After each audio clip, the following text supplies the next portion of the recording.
vou discutir esse caso e vou coordenar ao mesmo tempo a sessão, também também por falta de apoio neste momento. Tá? Não é bem assim que acontece sempre, mas não importa. Importa é nós termos um caso clínico que eu me convidei para discutir, eu não conhecia até semana passada o caso, e eu me convidei para discutir o objetivo é nós tentar mostrar a vocês o raciocínio clínico. Nem sempre se chega ao diagnóstico, por isso é que a sessão é importante, a patologia tem resultados importantes para nos ajudar, e isso faz com que talvez o raciocínio clínico esteja errado, mas nós estamos aprendendo neste momento. Então, a sessão passa pela descrição do caso, pelo residente da medicina interna. Então, o doutor Adriano vai nos dar esse prazer de apresentar o caso. Depois eu discuto e depois temos os resultados da patologia para confirmar ou não as hipóteses diagnósticas. Então, doutor Adriano.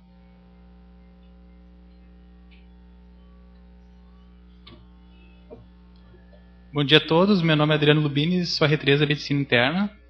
Esse caso foi um paciente baixado na Medicina Interna entre julho e agosto de 2009. É um paciente, é um homem de 37 anos, que é segurança, católico, natural, procedente de Porto Alegre. A queixa dele era febre com 1 semana de evolução.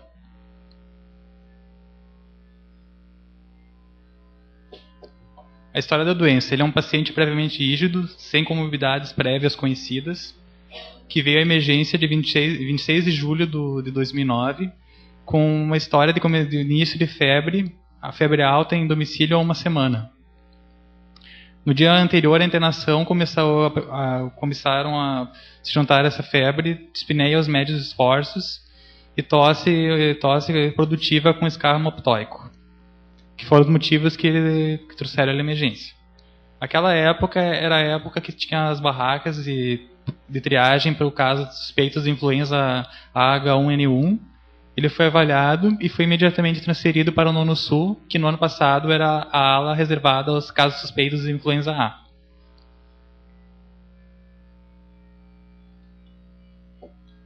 É um paciente que não tinha história prévia conhecida de patologias relevantes, ele não usava medicações, nenhuma patologia conhecida, nenhum dos fatores de risco principais para a influenza ele tinha. Não tinha história familiar significativa, ele tinha uma esposa que era rígida e 2 filhos de 9 e 5 anos que não tinham patologias conhecidas também. Sem relatos de doenças na família também. Ele é não etilista, não tabagista, não usava drogas ilícitas. Ele trabalhava como segurança em uma loja de venda de celulares em um shopping aqui da capital. E não tinha bom relacionamento familiar e tinha boas condições de higiene e saneamento básico em seu domicílio. Sem história de exposição significativa também.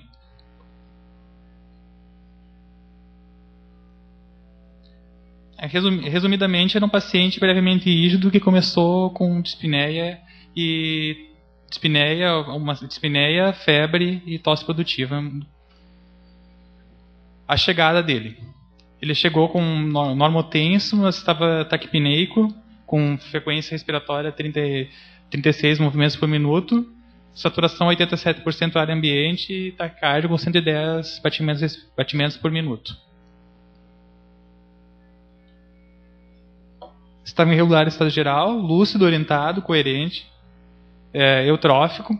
O IMC dele dava um pouquinho aumentado, dava 25,5 mais ou menos, mas ele não tinha ele tinha um porte robusto. Eu não conhecia o paciente, mas os médicos que acompanharam não tinha um porte de sobrepeso, ele tinha um porte robusto mesmo. Não tinha mucosas coradas, anictéricas, acianóticas, não estava desidratado. Não tinha o exame físico da cabeça e pescoço normal, não tinha linfadenomegalias, tireoide não palpável, não tinha sopros, não tinha turgência jugular. A ausculta cardíaca era um ritmo cardíaco regular, 2 tempos, bulhas normofonéticas. A ausculta respiratória ele tinha murmúrio vesicular bem distribuído, mas tinha crepitações em bibasais. O exame físico do abdômen era um abdômen plano, depressível, não tinha alterações, não tinha fígado baço, não eram palpáveis, sem sinais de ascite. Áreas aquecidas, bem perfundidas, não, pulsos simétricos e amplos. Punho percussão lombar não produzia dor, não tinha lesões cutâneas.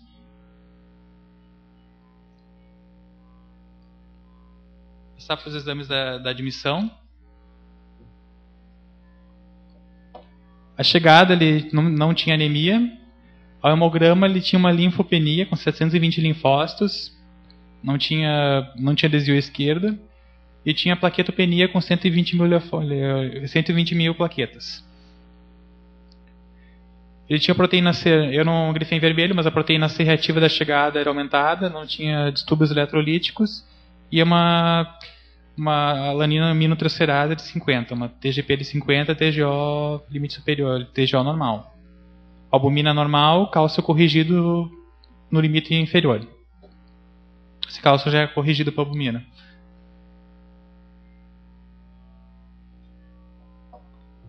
Bilirrubinas normais. E eu chamo a atenção um aumento de CK bem importante, 770 na chegada, e de LDH bem importante, de 2.299. Não tinha distúrbios de coagulação, INR1 e KTP28, padrão nível hospital 25 segundos. A gasometria, quando ele foi avaliado, foi colocado com O2 a 3 litros por minuto, e a gasometria mostrou uma hipoxemia na chegada com PO2 67,7.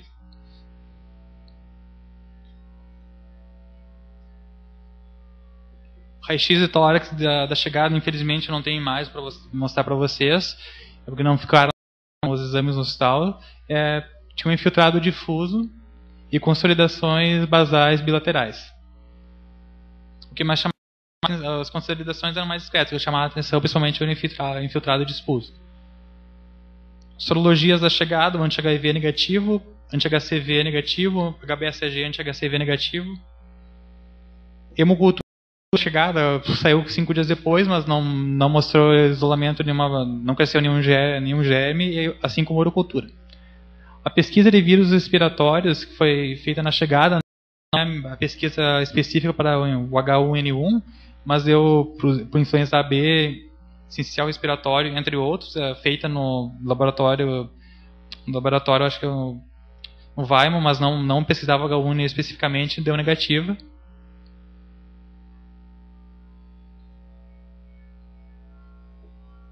Bom, agora eu vou mostrar a evolução do caso.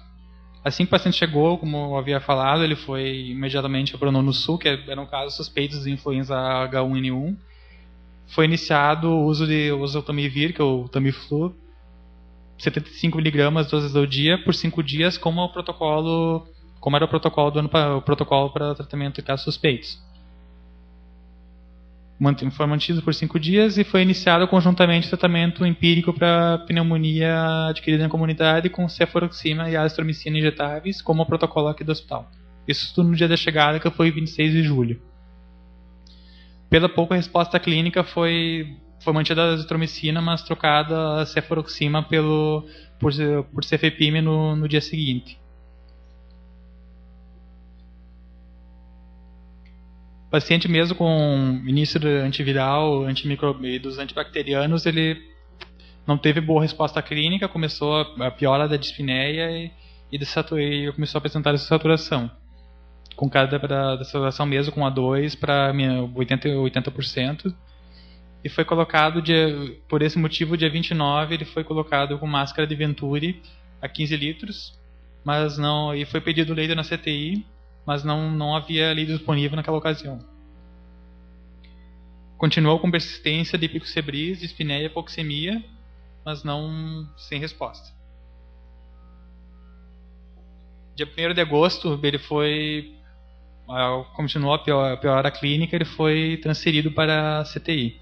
Raio-X feito no andar ainda mostrou um componente alveolar, uma infiltração difusa, sendo descrita piora muito importante radiológica, além de ter piora clínica, uma piora muito importante radiológica, e foi transferido para a CTI área 2. A gasometria da ocasião do nosso exame, mas mostrava uma PO2 de 39 e saturação de 80%, mesmo com o Venturi.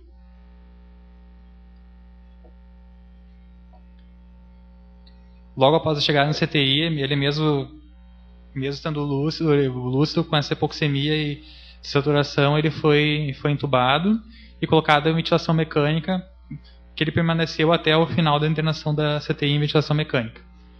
Aqui tem os parâmetros da ventilação, que mostram uma fração expiratória de 100%, uma PIP de 16, uma subPIP de 18, começou com volume arterial corrente de 440.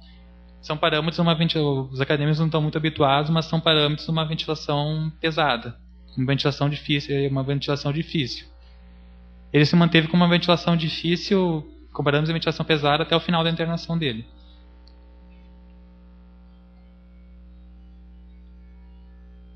6 de agosto foi suspenso o uso do cefepime após 10 dias de internação. Ele completou 5 dias de cefepime, 10 dias de cefepime, 5 dias de azitromicina e 5 dias de oseltamivir. Mas continuou com um padrão ventilatório ruim, persistência de picos febris e piora hemodinâmica, necessitando o uso de noradrenalina. Então foi iniciado o uso de vancomicina, pensando em cobertura de Staphylococcus aureus, meticilina resistente e imipenem, com uma doses usuais, e foi iniciado dia 7, mantendo 10 dias de antibiótico terapia. A despeito dessa piora hemodinâmica, com febre persistente e sempre ventilação ruim, instabilidade hemodinâmica, nunca foi isolado nenhum germe na cultura. Em hemocultura, urocultura, aspirado traqueal, foram exaustivamente pedidos esses exames, mas nunca foram positivos.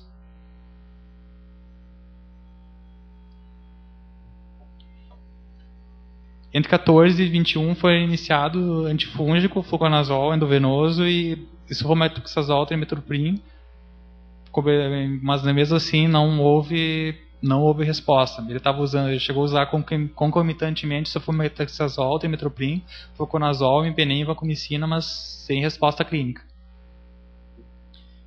Em 19 de agosto foi constatado um edema importante, assimétrico de membros inferiores, e foi constatado uma trombose venosa profunda, confirmada por ecodoppler, da veia femoral comum e terço proximal da veia femoral profunda do membro inferior esquerdo.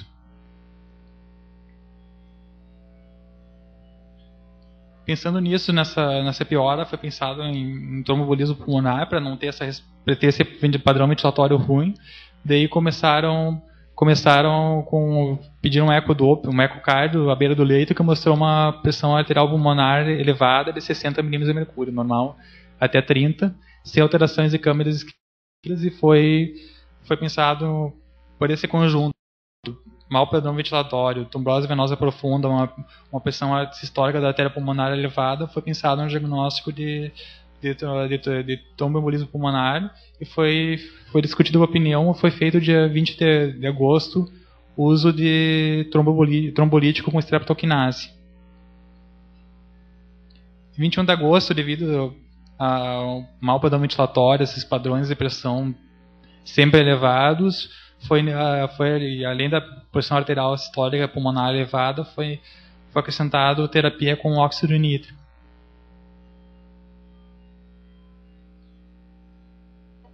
Em 24 de agosto, uma nova tentativa de esquema com vancomicina e imipenem, que tinha sido interrompida alguns dias antes, mas infelizmente não houve resposta toda a terapêutica efetuada, e o paciente evoluiu a óbito com hipoxemia refratária, evoluiu a óbito às 17 horas e 20 minutos do dia 26 de agosto de 2009, que foi o 30º dia da internação.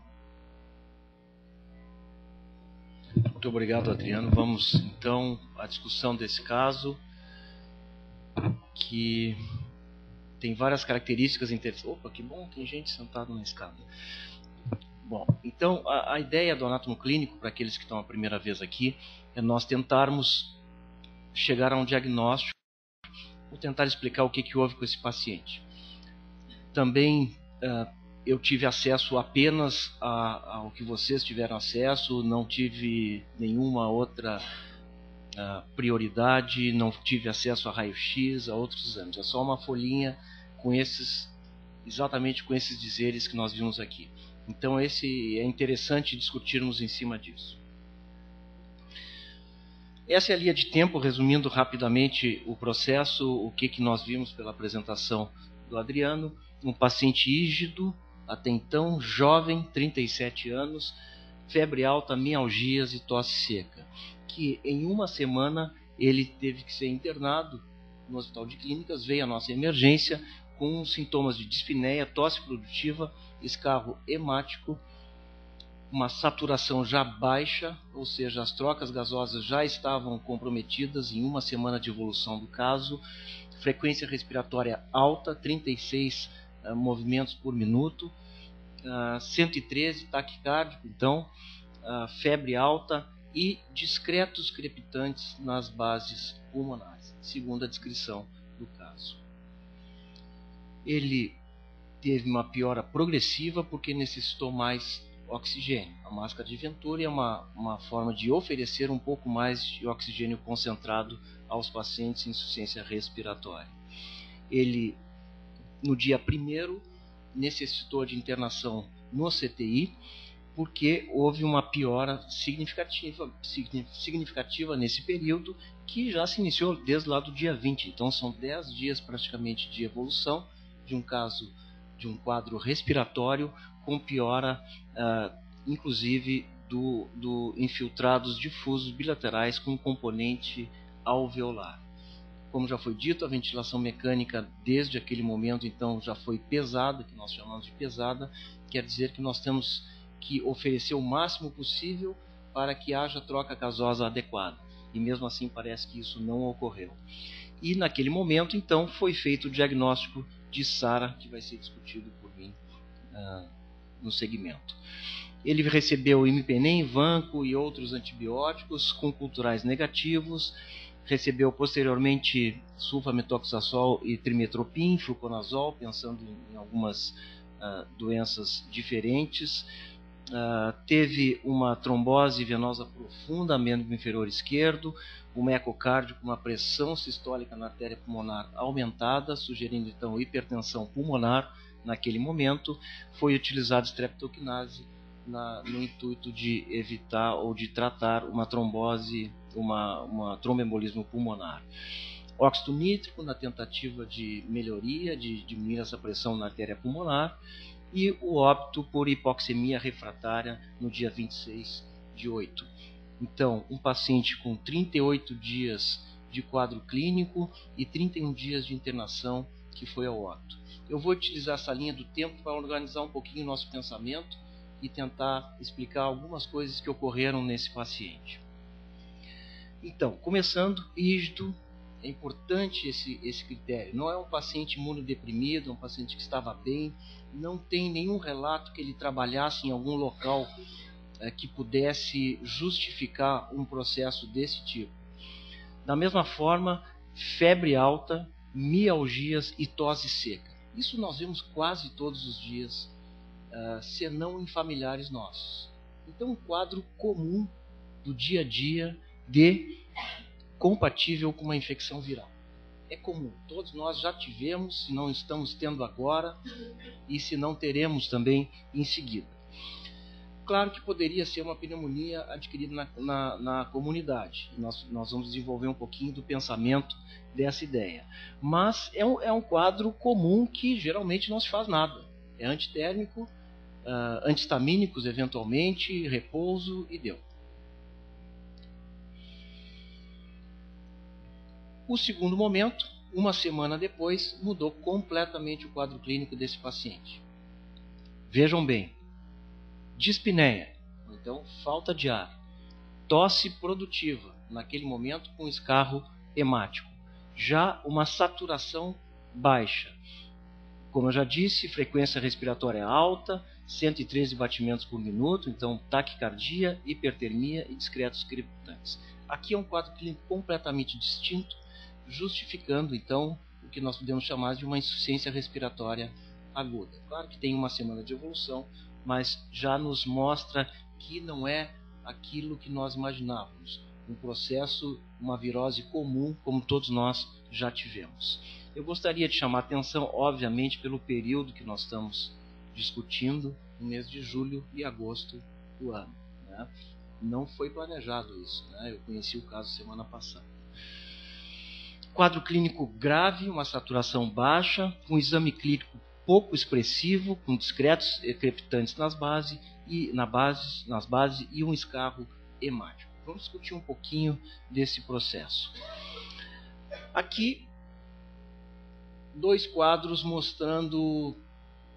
Tudo pode ser discutido de uma certa forma. Eu poderia ter discutido o quadro clínico baseado no raio-x do paciente. Eu não vi o raio-x, não tive acesso e eu confio no que está descrito, obviamente, mas eu preferi discutir o caso baseado nos sintomas do paciente e não, pelo menos no início, no resultado de exames. Então nós temos aqui, início tirado do UpToDate, que todos vocês têm acesso, início agudo de dispneia, nós temos vários processos que podem justificar. Vejam bem, aspiração de algum corpo estranho, não está descrito, né? Trauma da via aérea, também não está descrito. Injúria pulmonar direta, também ele não sofreu nenhum acidente que pudesse explicar. Anafilaxia, não está descrito que ele tenha tomado algum medicamento que pudesse produzir um processo de anafilaxia. Angioedema também. E aí nós vamos num processo aqui que fica difícil de explicar. Retirando algo como de origem cardiogênica, que também não há critério nenhum e nada descrito no caso que possa me levar a pensar que ele tenha um processo cardiogênico. Obviamente, nesse primeiro momento, antes do raio-x, um pneumotórax poderia nos dar uma ideia do processo, mas não explica febre, etc. Embolia pulmonar também é algo importante, mas com febre, geralmente, e o quadro clínico se iniciou, nós temos que pegar a história importante. O quadro clínico iniciou com um processo basicamente gripal. E aí nós vamos. Então, daqui fica difícil de nós explicarmos. Uma dispneia de início gradual também tem outras explicações. E aí nós entramos com algo que é bastante interessante que nós temos que discutir, né? Infecções faríngeas de pescoço, não bem evidentes na descrição, infecção pulmonar, sepse e excluindo talvez alguns dos outros processos aqui, que eu vou passar, que eu selecionei algumas coisas que achei mais importante baseado no quadro clínico de dispneia. Vejam bem, então, infecção pulmonar, sepse, eu retiro esses outros processos aqui. Neste momento ainda não entra a SARA como um diagnóstico, porque é precoce, ainda não entra, mas aqui eu retiro praticamente todos esses processos aqui, principalmente esse aqui, sai fora, porque não temos como explicar o quadro clínico baseado nesses processos todos.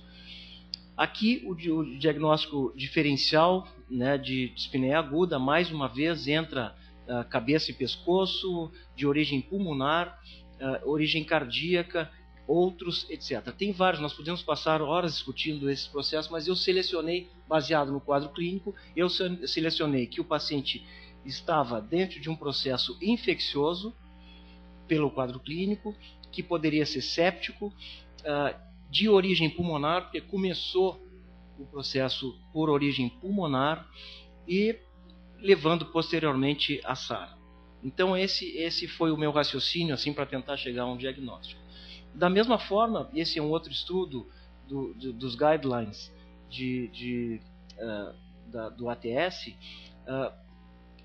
Quais são, assim, então, a princípio eu acredito que seja um processo infeccioso. Esse é o primeiro raciocínio que, se nós fizermos raciocínio errado realmente no início, nós vamos errar completamente o diagnóstico. Mas alguma diretriz nós temos que tomar, algum caminho nós temos que tomar, e esse é o caminho que eu optei por tomar neste momento. Então, um grupo de pacientes, ou seja, que se encaixa bem nesse paciente, um paciente que estava de ambulatório, ele não havia sido internado ainda e que não tinha doença cardiopulmonar conhecida. Quais são as possibilidades de infecção neste paciente? Streptococcus, micoplasma, clamídia, entre vários outros, incluindo os vírus respiratórios, fungos, etc. Tá? Então, esse é um parâmetro que nós vamos seguir adiante. O paciente posteriormente foi admitido na UTI, e aí muda um pouquinho o parâmetro, basicamente entrando os germes gram-negativos, que, pelo menos por enquanto, não é bem o caminho que a gente deve seguir. Esse outro quadro mostra a frequência com que esses diagnósticos infecciosos aparecem em pacientes. Vejam só, pneumonia adquirida na comunidade, digamos que ele tivesse uma pneumonia e ele veio depois com um raio-x sugestivo de pneumonia. Vejam bem, micoplasma, vírus respiratórios, streptococcus, clamídia, legionela, hemófilos e não conhecidos. Isso é baseado em culturais ou algum critério diagnóstico possível feito naquele momento. Vejam que quase que 50% dos casos nós não temos conhecimento do diagnóstico infeccioso desses pacientes. Eu gostaria de acrescentar, e eu pensei nisso agora enquanto estava sendo apresentado o caso, eu lembrei do dengue. E dengue eu não discuti, eu não pensei, eu pensei agora. E é algo que a gente tem que pensar neste caso. Eu acho que pulou. Pacientes internados em UTI, mais uma vez estão aqui aqueles germes de novo, não é? E entrando basicamente os germes gram-negativos, e mais uma vez nós tendo uma alta taxa de pacientes sem diagnóstico etiológico. Condições epidemiológicas relacionadas com os patógenos na pneumonia adquirida na comunidade. Então, tem vários fatores que nós podemos descartar, pelo menos conhecidos por nós nesse momento, que pudesse nos levar a algum desses diagnósticos. Ou seja, vamos usar um exemplo. Se ele tivesse DPOC, fosse tabagista, nós pensaríamos em streptococcus, hemófilos, moraxella, legionela. Ele não tinha nada disso, pelo menos que nós conhecêssemos. Não tinha exposição a morcegos, a aves que nós saibamos, e assim vai. E aqui eu gostaria de salientar um ponto, que nós temos que ter conhecimento que naquele momento existia um surto, uma pandemia de influenza na nossa, pelo menos aqui, né, em Porto Alegre, muito ativo naquele momento. Então, nesse caso, nós temos que pensar que existisse alguma coisa nesse paciente. No resumo desse primeiro momento, nós temos um raio-x de tórax infiltrado difuso e consolidações basais bilaterais. É só isso que nós temos. Não temos a imagem, não sabemos o que houve. De importante, HIV negativo, HCV negativo e etc. negativos não reagentes. Isso aqui também nos coloca num lado, e eu falei no início, não é um paciente imunocompetente. E as probabilidades diagnósticas infecciosas desse paciente são muito distintas dos pacientes que são imunossupressos. Hemoculturas negativas, urocultura negativa e pesquisa de vírus respiratórios também negativos. Então nós temos tudo negativo nesse momento e fica difícil de explicar o que esse rapaz teve.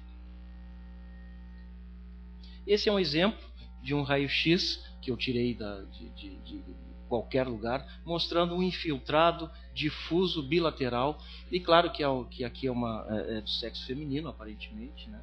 É do sexo feminino, uma senhora mais idosa, não bem nutrida, mas um processo intersticial e alveolar difuso, que é praticamente o que esse paciente desenvolveu mais adiante. Examinando os exames laboratoriais desse paciente, nós vemos o que já foi mostrado, nós temos uma linfopenia, plaquetopenia, uma proteína C reativa aumentada e um discreto aumento da transaminase. nós temos também uma LDH bastante aumentada e uma CK bastante aumentada também. E, obviamente, uma gasometria arterial a 3 litros por minuto, mostrando uma hipoxemia significativa naquele momento. Então, nós temos que, em algum momento, juntar as coisas e tentar organizar o pensamento. Vejam bem, é um quadro clínico respiratório. Eu não tenho muita dúvida disso. Tem um infiltrado difuso e consolidações basais bilaterais. Anti-HIV negativos, anti-HCV negativos, etc. Negativo, tudo negativo. A ausência de leucocitose. Esse é um achado importante também, que não necessariamente, mas nos induz a pensar que uma infecção por bactéria é menos provável. Não exclui totalmente, mas é um pensamento importante que nós temos que levar em consideração. Linfocitopenia, plaquetopenia e os exames que eu acabei de dizer que estavam alterados. E a pesquisa de vírus respiratórios, apesar de uma pesquisa de vírus respiratório negativo, eu fico com essas possibilidades, pelo menos por enquanto. Ou seja, um processo sistêmico viral iniciado nas vias aéreas ou uma pneumonia comunitária, que também inclui os vírus, mas uma pneumonia comunitária que estariam Mycoplasma, Legionella e Clamídia entre elas. Nesse contexto é muito difícil de nós diferenciarmos uns dos outros. Nós vamos ver mais adiante por quê. Legionella. Digamos que esse paciente tivesse Legionella. E aqui tem um número de achados importantes, mas eles se confundem com qualquer uma das possibilidades que eu coloquei ali. Vejam bem, tosse, escarro hemático em quase todos os pacientes que têm uma legionelose grave. Nós estamos falando de caso grave. Febre, dispneia, e aí vai. Trombocitopenia. Neste caso, leucocitose está presente, não é o caso desse paciente. Hematúria pode ser algo importante no processo de legionela. E aí, algumas pistas nós podemos usar para tentar chegar nesse diagnóstico clínico. Sintomas gastrointestinais, diarreia, achados neurológicos, confusão, etc, etc, etc. Mas a maioria desses achados, fora a febre, esse paciente não tinha. Então, também fica difícil de eu justificar que ele tenha doença por legionela. Mas é impossível de descartar neste momento e provavelmente até o fim. Clamídia, também, talvez não valha a pena nós passarmos por tudo isso, mas algumas características, o raio-x de tórax, geralmente ele mostra infiltração subsegmentar, ou seja, é uma broncopneumonia, mas não quer dizer que não possa chegar ao processo de lesão pulmonar aguda e SARA. E aí vai com algumas características deste caso. E vejam bem, Mycoplasma, também muito difícil diferenciar, mas aqui é um gráfico que tem no UpToDate interessante, que nos mostra o período em que tem dor de cabeça, mal-estar, febre, dor de garganta, tosse, etc, etc, aquilo lá, curas positivas que não se faz, e os achados radiológicos também, não justificando um processo difuso de ambos os pulmões, mas também pode levar a um processo difuso. Então, voltando ao nosso quadro clínico, nós temos que pensar no que nós encontramos, que nós pesquisamos, que nós vimos no paciente. Tudo aquilo que nós tínhamos visto, mas neste momento, me favorece que esse paciente tinha uma infecção viral. Basicamente porque ele recebeu tratamento para as outras doenças que nós estamos aqui discutindo. Mycoplasma, ele recebeu azitromicina, recebeu macrolídeo, ele recebeu tratamento que cobriria essas entidades. E geralmente elas respondem bem ao tratamento, não levando a uma fatalidade. Claro que pode acontecer, mas eu fico muito inclinado a achar que a infecção é viral mesmo, baseado em todos esses processos que a gente está discutindo até agora. As alterações de CPK, LDH, a proteína C reativa é um marcador inflamatório, então quase todas elas estariam alteradas. Mas plaquetopenia, quase todos os processos teriam. Linfocitopenia se vê mais em processos virais mesmo. CPK, no momento que nós temos rabdomiólise, nós temos um músculo envolvido, uma doença sistêmica, nós podemos ter alterações encontradas, alterações CPK e LDH. Então, mas isso não exclui nenhuma dessas possibilidades que eu coloquei. Mas eu estou enxugando e estou chegando nesse processo mais viral. Então, voltando à nossa linha do tempo, nós ultrapassamos essa fase aqui de diagnóstico e não chegamos no diagnóstico. Certamente esse paciente, apesar do tratamento, mais uma vez, apesar do tratamento adequado, com macrolídeos, ele recebeu também o zeltamivir, recebeu um antiviral.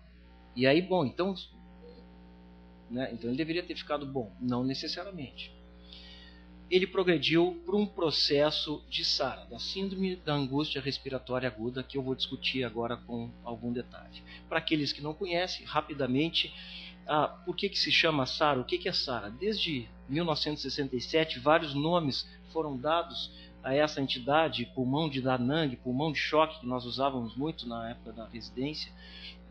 E aí foi mudando, e do inglês passou a ser Acute Respiratory Distress Syndrome, que aqui nós traduzimos, pelo menos aqui em Porto Alegre, e em especial eu gosto muito desse nome, da Síndrome da Angústia Respiratória Aguda, que a sigla é SARA. O pessoal de São Paulo gosta de chamar de Síndrome de Desconforto Respiratório Agudo, mas na hora da beira do leito, eu sempre repito isso, eles chamam de SARA. Esse paciente tem SARA, eles não dizem que ele tem Síndrome de Desconforto Respiratório Agudo. Então eu fico com esse termo, mas é basicamente tudo a mesma coisa. Ela foi descrita já em 1800, mas a grande descrição foi feita em 67, 12 pacientes com patologia similar à síndrome da membrana hialina do recém-nascido, que nós vamos ter algumas lâminas para ver. A SARA também é vista em crianças e novos critérios de definição em 94. E quais são esses critérios desde 94? Nós temos uma forma aguda de insuficiência respiratória, nós temos infiltrados pulmonares bilaterais e difusos, não é broncopneumonia. Nós temos que descartar que esse paciente tenha insuficiência cardíaca. Então nós temos que descartar através da clínica, examinando adequadamente esse paciente, se ele não tem sinais de insuficiência cardíaca e ele tem um raio-x de tórax com edema pulmonar, que é aquilo que nós vimos, acaba sendo, isso aqui é um edema pulmonar, que pode ser de origem cardiogênica ou não cardiogênica. Então, neste momento, o raio-x não vai nos dizer. Nós temos que tentar saber como é que isso acontece através da medida da pressão capilar pulmonar, com a colocação do catéter de Swan-Ganz, que isso nós temos feito muito pouco hoje em dia, ou examinando adequadamente o paciente, vendo se ele tem sinais clínicos de insuficiência cardíaca. Na presença desses critérios, em 94 foi dividido através da relação PaO2-FA2, ou seja, do que nós medimos da quantidade arterial de oxigênio e aquilo que nós estamos ofertando de oxigênio. Se nós temos entre 200 e 300, nós chamamos de lesão pulmonar aguda. Se está abaixo essa relação, ou seja, se a gravidade aumenta, quanto menor o número dessa razão, mais grave é, ou menor qualidade de oxigenação nós temos. Nós chamamos da síndrome da angústia respiratória aguda. Esse é um raio-x de tórax normal, e vejam bem o que acontece neste paciente, ou qualquer outro paciente. Não é este paciente que nós estamos discutindo. É um edema pulmonar que pode ser de origem cardiogênica ou não. Aqui a comparação dos dois, o normal com o de origem cardiogênica ou não. Por que é importante estudar esse assunto? Porque a mortalidade é alta. Nós temos vários estudos, lá em 1967, a mortalidade beirava os 90%, nós fizemos um levantamento aqui em 82, em 1990, 82% de mortalidade aqui no nosso CTI, que depois foi melhorando através de estratégias, principalmente de ventilação mecânica protetora, e que também não vem ao caso aqui agora de discutir. Então, nos dias de hoje, nós temos uma mortalidade beirando os 40%. Então, é importante muita mortalidade. Como é que ela ocorre? Rapidamente. Nós temos aqui, é um desenho de um alvéolo, aqui um alvéolo normal, membrana alvéolo capilar e capilar pulmonar. Aqui normal, e aqui num paciente que eu vou mostrar mais adiante em maior em mais detalhes, nós vemos um paciente com SARA. Mas esse processo ele pode vir de duas formas, ele pode ser desencadeado de duas formas. Uma delas é através da circulação sistêmica, e aqui nós chamamos de lesão pulmonar indireta. O protótipo é a sepse. Um paciente com infecção sistêmica, ele chega neste processo aqui ao lado. Várias outras formas aqui que nós podemos citar. E também tem a lesão pulmonar direta, ou seja, aquela que se desenvolve a partir do pulmão propriamente dito. E aqui nós temos várias formas disso acontecer, que eu não vou entrar em detalhes. Mas aqui nós temos, obviamente, as infecções que podem trazer um quadro clínico parecido com esse. Então, lembrem que existem duas formas de disseminação ou de desenvolvimento da SARA. Da forma direta, através dos pulmões, e da forma indireta, através da circulação sistêmica. Ou seja, eu tenho um insulto que direto pode ser uma pneumonia, aspiração, etc. E indireto pode ser trauma, politransfusões, sepse. O que ocorre? Uma ativação do sistema imunológico, liberação descontrolada de mediadores inflamatórios e uma lesão pulmonar aguda SARA. Eu queria deixar o conceito aqui de que é um processo sistêmico. Neste momento, não é apenas um processo pulmonar. Mecanismos: ativação dos mediadores inflamatórios, componentes celulares resultando em dano nas células alveolares e epiteliais. Aumento da permeabilidade da membrana alvéolo-capilar. Então, tanto entra quanto sai numa membrana que é parcialmente permeável, ela passa a ser quase que totalmente permeável. Acúmulo de edema rico em proteínas, que nós vamos ver, restos celulares e células inflamatórias no espaço aéreo. Perda das funções do surfactante. Aqui, em maior, é um desenho fabuloso, esse aqui já é antigo, mas é fabuloso. Aqui, um alvéolo normal, com o capilar também normal, com todas as camadas da membrana alvéolo-capilar. Então, imaginem que o oxigênio transita aqui por esse espaço com uma grande facilidade, assim como o CO2 também transita aqui com uma grande facilidade. Ao contrário, nós vemos aqui um alvéolo praticamente comprometido ou cheio de restos celulares, de células inflamatórias, que aqui vejam só o neutrófilo, que geralmente eles não está presente dentro do alvéolo. Nós temos o macrófago alveolar e as próprias células produzindo reação inflamatória numa escala cada vez maior. Aqui a criação da membrana hialina e sistemicamente também o neutrófilo passando e migrando para dentro do alvéolo e gerando todo o processo de agregação plaquetária. E vejam bem, como é que nós podemos imaginar que o oxigênio vai conseguir passar por isso aí? Como é que nós podemos imaginar que nós vamos conseguir com que o CO2 saia desse paciente? Então esse aqui é um grande desafio e há anos permanece dessa forma. Esse nosso paciente tinha isso. Por isso que não conseguia se ventilar ele adequadamente. Se divide didaticamente em algumas fases, né? Dependendo dos dias que o processo vai acontecendo. Tem a fase sudativa, essa fase inicial, proliferativa, 4 a 8 dias, fibrótica, mais de 8 dias, e a recuperação em alguns casos. Então é importante que talvez apareça alguma coisa. Esse paciente ficou muitos dias com esse processo, então ele poderia, na patologia final do pulmão, poderia ter algum processo já fibrótico ocorrendo. Aqui um exemplo, né? Vejam bem, através da tomografia, um processo fibrótico importante nesse paciente, fazendo com que ocorra pneumotórax nesses casos. Aqui patologia, aqui um pulmão normal, vejam só a arquitetura, e depois disposto a algum processo de injúria que produzisse a SARA. Aqui também completamente desorganizado, não vou entrar em detalhes, depois se o paciente tiver algo desse tipo, pode aparecer uma lâmina parecida como essa, mas aqui nós temos a presença de membrana hialina, infiltrado celular importante que pode ser descrito de uma outra forma posteriormente. Voltamos então à nossa linha de tempo que seguiu do dia 1º, não é? O pessoal começou a dizer, bom, mas nós temos, ele está piorando, nós temos que fazer alguma coisa. Então houve troca de antibiótico, não é? Com o imipenem e vanco, que pega quase tudo de bactérias que nós conhecemos. Já havia sido tratado aqui anteriormente com azitromicina. culturais permaneciam negativos, se entrou com sulfametoxazol, trimetoprim e fluconazol. O sulfametoxazol, porque o pessoal deve ter pensado que esse paciente pudesse ter pneumociste carinii. Não era um paciente imunodeprimido, então a chance dele ter pneumociste carinii é muito baixa, tanto que não está sendo discutido aqui. Até podemos nos surpreender no final de tudo isso que apareça alguma coisa desse tipo, mas eu não apostaria nesse processo. De qualquer forma, também tem aspirados traqueais, eu não sei se foi feita coloração para pneumociste carinii ou PCR, pelo menos dos aspirados traqueais com tubo fica um pouquinho mais fácil, nós podemos colher e fazer o diagnóstico no caso de pneumociste carinii. Fluconazol se faz paciente em choque, eu não sei se ele estava em choque, eu não tenho essa informação, mas nós estamos perdendo o paciente, nós podemos imaginar que ele tivesse uma infecção fúngica sistêmica. Então, nesse momento, nós temos um quadro clínico sistêmico de choque, eu acredito, e com vários órgãos sofrendo. Óxido nítrico também pode ser usado e foi utilizado no paciente na tentativa de diminuir a pressão na artéria pulmonar.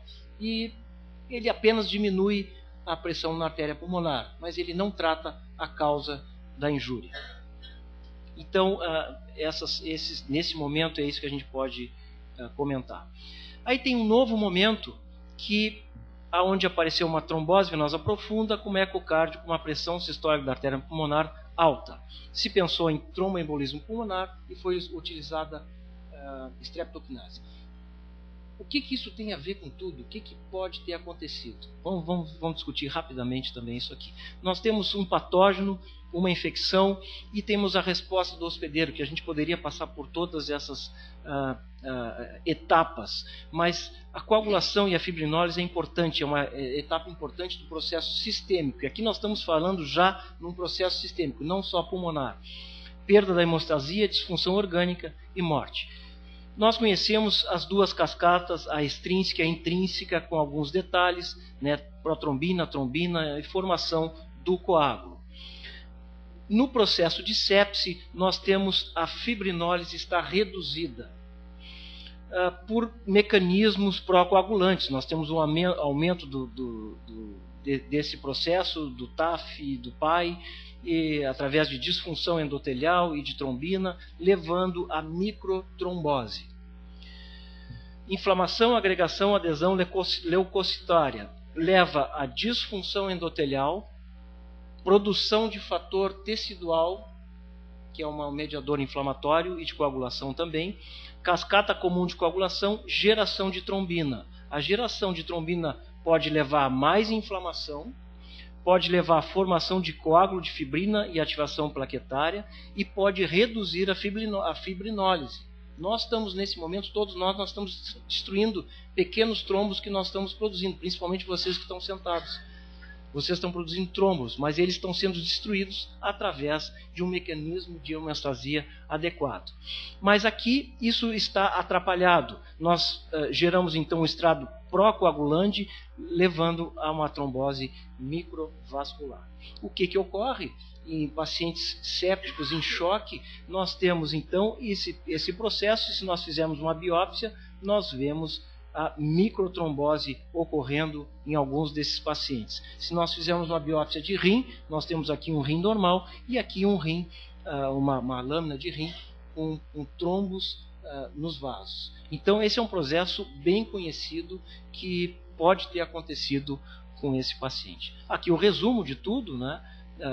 Uma infecção bacteriana levando a todo um processo inflamatório e a produção final de um coágulo. Por que nós estamos discutindo isso? Porque aqui nós tivemos um processo, uma trombose venosa profunda. Claro que esse paciente estava acamado há vários dias, ele poderia fazer uma trombose venosa profunda só por isso, não tem por que não, mas que pode ter levado a um tromboembolismo pulmonar. Entretanto, ele poderia ter a cascata inflamatória dele está realmente ativada e produzindo então os microtrombos que eu imagino que a gente vai encontrar em alguns lugares. Então aqui nós podemos explicar através desse processo. A pressão sistólica na artéria pulmonar, ela pode estar aumentada por tromboembolismo pulmonar, mas também ela pode estar aumentada pela SARA propriamente dita. SARA aumenta a pressão na artéria pulmonar por todos aquilo que nós vimos nos desenhos mostrando o que tem dentro do alvéolo. Isso faz com que aumente também a pressão na artéria pulmonar e também pequenas embolias ocorrem levando aumento nessa pressão. Aí o uso do óxido nitro. Bom, gente, aí chegamos no final desse processo, né? Hipoxemia refratária, o óbito em 26/8 após 38 dias de quadro clínico. O que será que aconteceu? E agora entra também muita especulação minha e para tentar chegar no diagnóstico desse paciente. São as considerações finais. Obviamente, eu tenho que pensar que esse paciente teve uma infecção viral e essa infecção viral, por vários motivos, ela pode estar relacionada com a influenza A H1N1. Era julho, agosto, nós estávamos sendo afetados drasticamente por esse processo. Então, a lógica é que nós pensemos que ele tivesse a gripe suína. Por quê? Vejam bem, quadro clínico. Nós temos aqui os resultados lá do México, pelo menos os primeiros resultados que nós tivemos. A idade média dos pacientes, não sei se vocês estão conseguindo enxergar, mas aqui, 38 anos, a idade média dos pacientes, uma série pequena aqui, mas nosso paciente tinha 37. Algumas características de idade, tá? Aqui, pacientes que morreram, não é? Uma porcentagem entre 15 e 50 anos de idade. Os sintomas, tá, desses pacientes, tosse em 100%, escarro hemático em 33%, mialgias, artralgias, febre 100% e mialgias em 44%, dispneia e distresse respiratório, que seria a SARA, em 100% desses pacientes. Não SARA necessariamente, mas só o distresse. Aqui nós temos os achados laboratoriais, não é? Pelo menos assim, quantos dias em média que ocorreram esses processos, a contagem de leucócitos, ou seja, não tem leucocitose e o nosso paciente não tinha, linfocitopenia, então o nosso paciente tinha isso e aqui é um achado comum no processo, aumento da CPK, comum nesses casos, no nosso também, aumento da LDH, também comum. Aqui estão os achados normais, né? E aqui os anormais, vejam bem, e aqui que eu estava colocando para vocês. Nosso paciente tinha quase tudo isso aí, se não tudo. Aqui também de vários locais, mostrando a porcentagem dos sintomas dos pacientes. Eu não vou passar por isso, mas vejam bem que nós temos já, nesse estudo, várias origens mostrando os sintomas desses pacientes. Aspectos gerais. Desde sintomas de vias aéreas do H1N1, desde sintomas de vias aéreas superiores, sem febre, até pneumonia fulminante, que é o nosso caso. Ele começou com sintomas gerais e terminou com uma pneumonia fulminante. A síndrome clínica que leva à hospitalização e UTI é de pneumonite viral e SARA. Alguns casos de tromboembolismo pulmonar em pacientes com SARA. Acontece também. Poucos casos com sintomas do sistema nervoso central, de encefalite. Também está descrito em alguns casos que, como é uma síndrome sistêmica, o sistema nervoso central desses pacientes podem estar comprometidos, assim como outros órgãos. Que aí também entra a especulação, porque eu não sei muita coisa. Mas na necropsia nós podemos detectar achados nesse sentido. Os achados laboratoriais, leucócitos normais, linfocitopenia, aumento daquilo que eu já mostrei, é comum nesses casos. Rabdomiólise e miosites, eu não tive acesso, eu não sei se esse paciente fez insuficiência renal, provavelmente. Taxas de internação e gravidade depende da origem. Taxas de internação maiores em crianças abaixo de 5 anos, 9 a 31% dos internados necessitam de UTI. E 14 a 46% morreram de acordo com a série descrita. também do New England, mostrando um raio-x de tórax com o paciente então com uma lesão pulmonar aguda, e os achados, esse paciente faleceu, os achados então de necrose de brônquios aqui, que não dá para ver, mas eu também não sou conhecedor, porque eu só sei ler, então eu consigo descrever o que está escrito ali. Nós temos a presença de membrana hialina, provavelmente aqui, e um infiltrado de células inflamatórias. Esse é um achado já descrito então em agosto de 2009. Mais uma vez, a desorganização, isso aqui é de outro paciente, a desorganização do achado. Eu esperaria na necropsia desse paciente encontrar no pulmão pelo menos esses achados. Aqui mostrando a presença do vírus, e eu não sei se nós temos condições de fazer isso aqui, mas nesse caso eles puderam demonstrar a presença do vírus. Bom, aí só mais algum detalhe, dentro daquele nosso quadro basal, nós temos a pesquisa de vírus respiratórios foram negativos. Poxa, então não é bem assim. Aqui uma tese de doutorado, que foram feitos 455 aspirados nasofaringe em crianças com menos de 24 meses de idade, no Hospital Santo Antônio, aqui em Porto Alegre, de maio de 2007 a junho de 2008, do Diogo Pilde. Vejam bem, influenza A através do método de imunofluorescência, que foi o método utilizado neste paciente, pelo que eu entendi. Nós temos uma taxa, uma sensibilidade muito baixa, e se nós tivéssemos utilizado o PCR, nós teríamos uma taxa um pouquinho maior, pelo menos baseado nesse estudo. Nos outros casos, vocês veem utilizando essa técnica, a chance de acertarmos, de fazermos o diagnóstico, no total, beira 50%. Também, descrição agora no estudo de dezembro de 2009, mostrando que a pesquisa através de imunofluorescência é positiva em apenas 5 a 20%, a 25% dos pacientes, tá? Nesta série aqui. Se fizermos pelo PCR, nós chegamos a 81% de diagnóstico. Então, o que eu quero dizer isso? O resultado negativo não afasta o diagnóstico de uma infecção viral.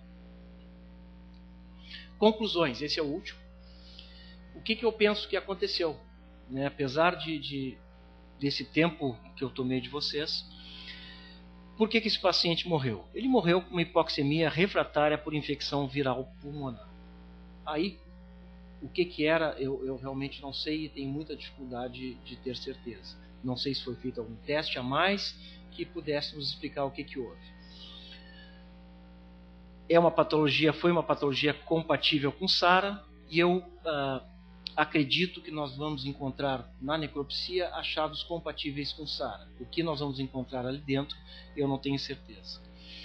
Provavelmente H1N1. Não descarto que possa ter sido micoplasma, legionela, clamídia, dengue, mas o quadro clínico e o momento me leva muito a crer que esse paciente tivesse H1N1. E eu tenho que pensar, era o momento, estava acontecendo, está tendo uma gritaria dentro de um estádio de futebol, eu imagino que esteja ocorrendo um jogo de futebol. Pode ser que seja outra coisa, mas provavelmente é um jogo de futebol. Esse paciente morreu também com falência orgânica múltipla, por inflamação sistêmica e multi-infartos. Não sei se foi a diálise, até coloquei aqui se ele foi a diálise ou não. Eu não conheço achados de sistema nervoso central, eu não conheço achados de outros órgãos. Mas dentro do conceito que eu procurei mostrar para vocês de uma doença sistêmica, esse paciente pode ter tido insuficiência renal por microinfartos. Certamente ou quase certo que ele tenha no pulmão infartos pulmonares. Em outros órgãos, pode ter no baço, no fígado, pode ter alguma coisa, intestino, pode ter um processo de infartos baseado naquele conceito que eu mostrei. Então, eu fico por aqui e eu fico com esse diagnóstico. Nós temos que selecionar um diagnóstico, e esse é o que eu selecionei. E espero que a gente possa discutir um pouquinho ainda baseado nesses achados. Obrigado, então, pelo tempo de vocês. Eu passo, então...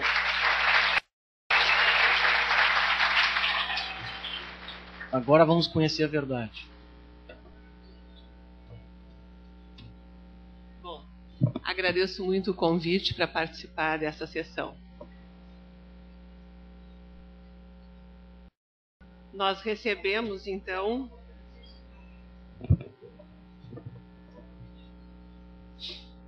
alguma pergunta antes de nós vermos o que houve realmente, o que aconteceu? Alguma dúvida na explanação, no quadro clínico?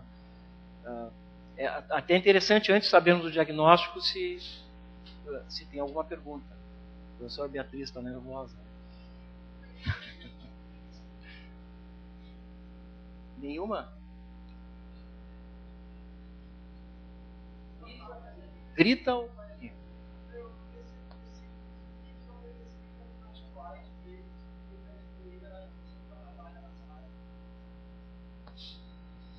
Esse é um assunto bastante polêmico, mas não existe nenhuma evidência de que corticoide melhore o processo de SARA.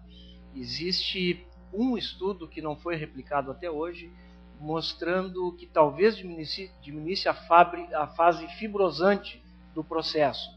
Mas depois ele não foi replicado, não se conseguiu resultados semelhantes, e hoje em dia praticamente não se usa corticoide nesses pacientes. Professora Silvia, algum comentário nisso? É isso? Então, não estaria indicado de usar a corticoide nesse paciente. Durante o período da gripe, alguns grupos utilizaram, mas sem evidência nenhuma de que fosse bom para o paciente. Pelo contrário, pode ser maléfico até por diminuir as defesas do paciente. Alguma outra pergunta? Obrigada. Recebemos, então, um estudo pós-mortem, um paciente, um adulto jovem, branco, e aparentemente em bom estado de nutrição, e nós podemos observar a abertura das cavidades que não haviam derrames corpóreos.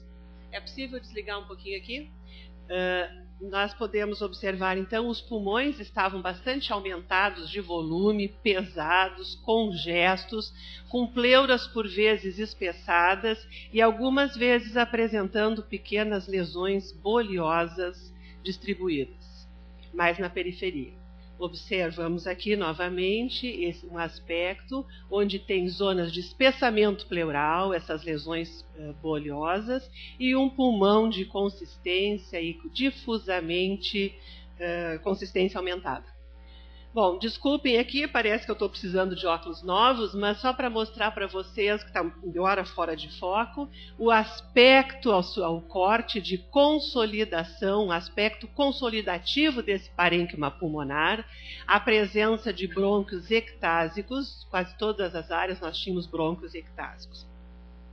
Na microscopia, podemos observar parênquima pulmonar com septos, algumas vezes edematosos, com a presença de material edematoso, líquido aqui, proteínas ocupando a luz alveolar, eventuais hemácias.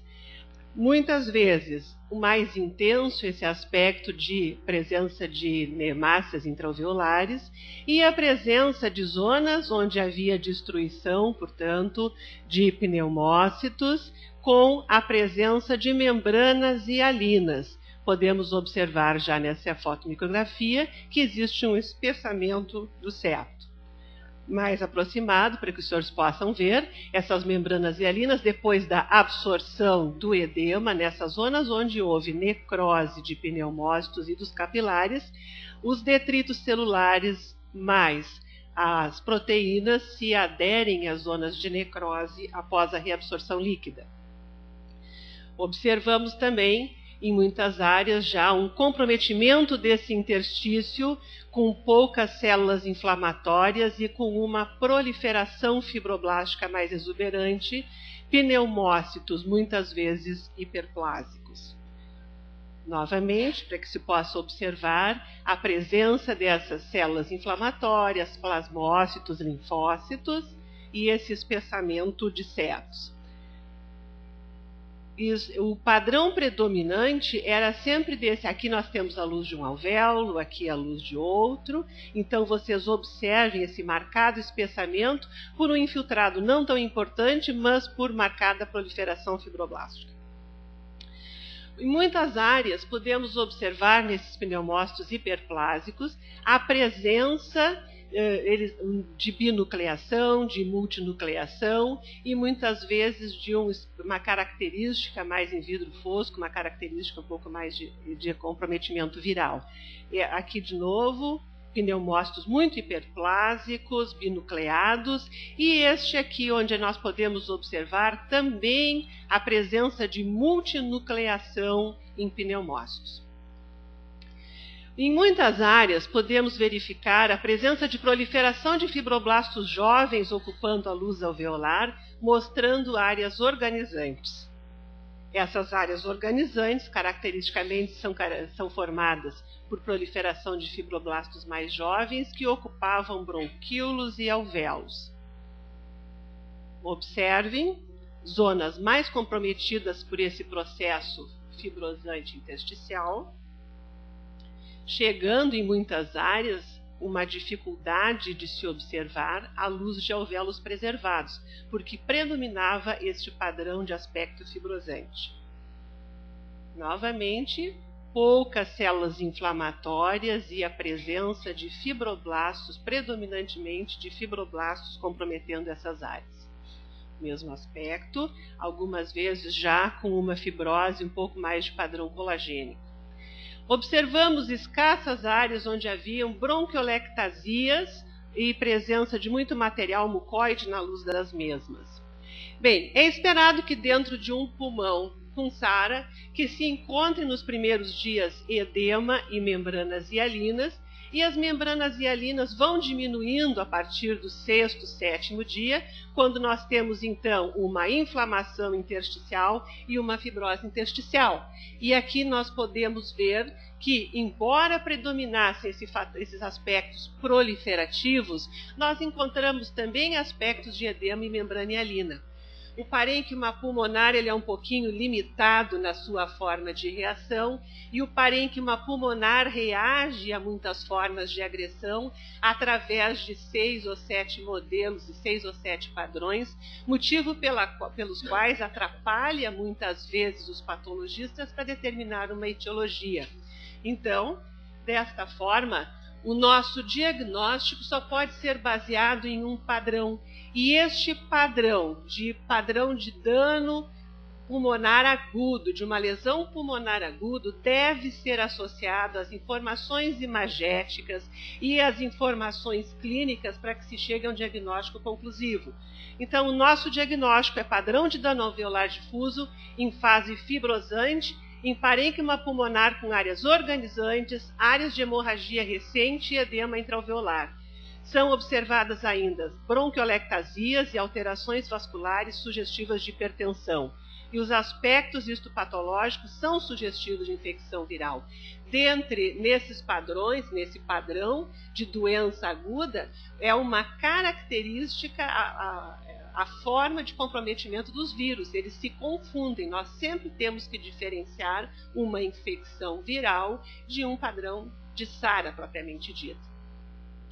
Podemos observar em vasos de médio calibre a presença de trombos de fibrina recentes, e aqui nós podemos observar um vaso de médio calibre com sua luz totalmente ocluída por um trombo recente, e também observem que o parênquima pulmonar nestas áreas, ele mostra aspectos de necrose.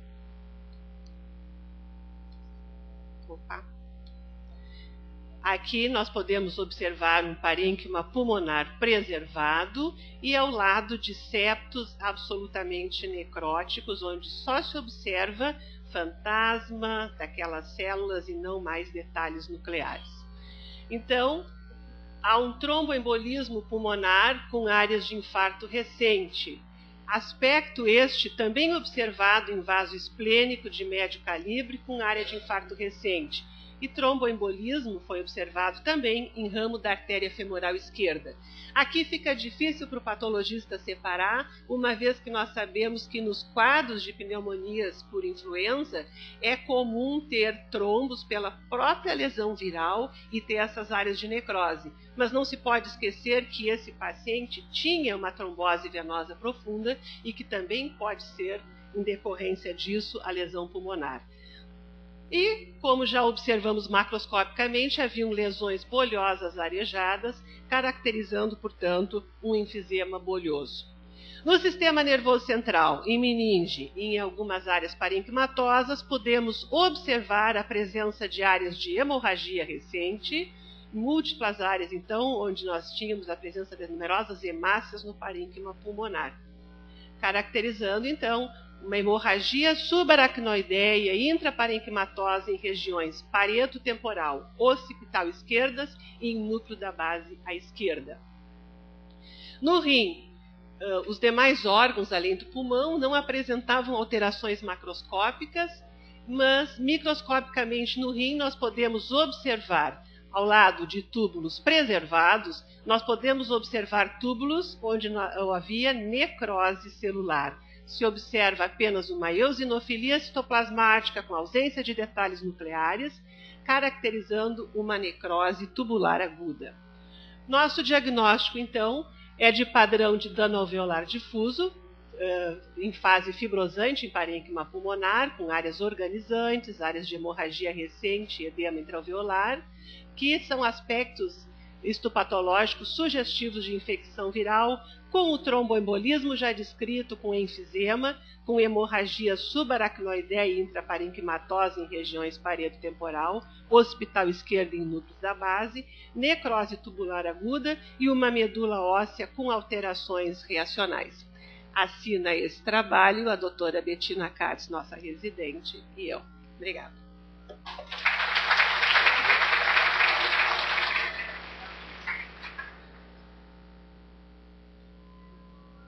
Muito obrigado, professora Jane. Em resumo, qual foi o vírus? Aí, então, assim, provavelmente sugere que seja um processo viral, mas nós não tivemos um diagnóstico, não teve nada...